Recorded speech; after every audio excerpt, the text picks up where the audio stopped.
another by-election to face. What on earth is going on tomorrow? Well, he may well do, because this is a report we've just seen into Chris Pincher. You'll remember he was Boris Johnson's deputy chief whip, and he played quite an important role in the downfall of Boris Johnson, because although we often attribute it to all the saga around Partygate, in fact, the final straw was when it emerged that Chris Pincher was accused of groping two men at a private members club at an event last summer. The Downing Street and the Prime Minister were asked if they'd had any concerns raised with them about his conduct before they appointed him to that role. Downing Street said they hadn't. It then transpired that the Prime Minister had been told of concerns. Now, this is a report by the Standards Commissioner into those allegations, and they say that they recommend essentially an 8-week suspension for Mr Pincher, which does raise the prospect of a by-election in his Tamworth constituency, because anything over 10 days triggers a recall petition in which the voters in that constituency can choose to remove him. Good morning. Just reading through this report, it's pretty damning.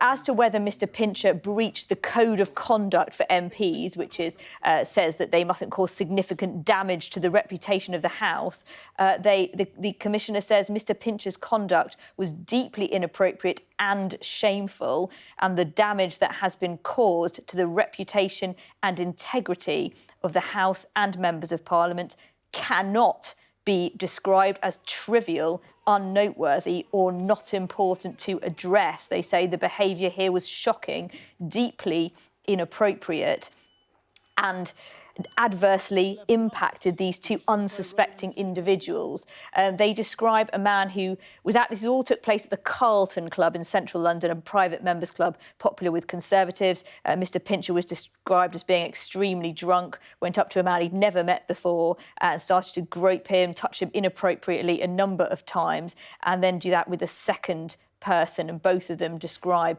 the impact that it had on them.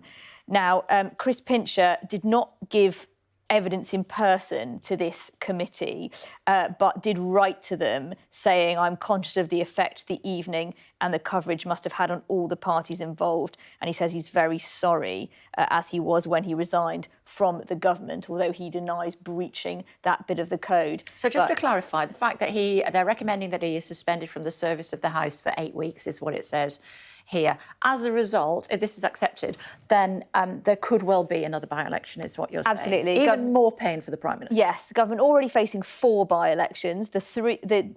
The ones that they've got on the 20th of July, these are Boris Johnson supporters standing down, and indeed in Boris Johnson's constituency. Nadine Dorries by-election we expect to happen, and now we've got this last one potentially in Tamworth, so potentially a 5th one for the Prime Minister if MPs accept this report, which I imagine they will, and if voters in his constituency vote in this petition to remove him now rather than wait for him to stand down before the general election, because we understand he's not going to be running again. So the prospect of another by-elections in which someone is accused of misconduct, either sexual misconduct or any other misconduct, tend not to go well for the governing party. So although the Conservatives achieved a 20,000 majority in that seat at the last election, it was a Labour seat prior to 2010, and of course they can't be complacent.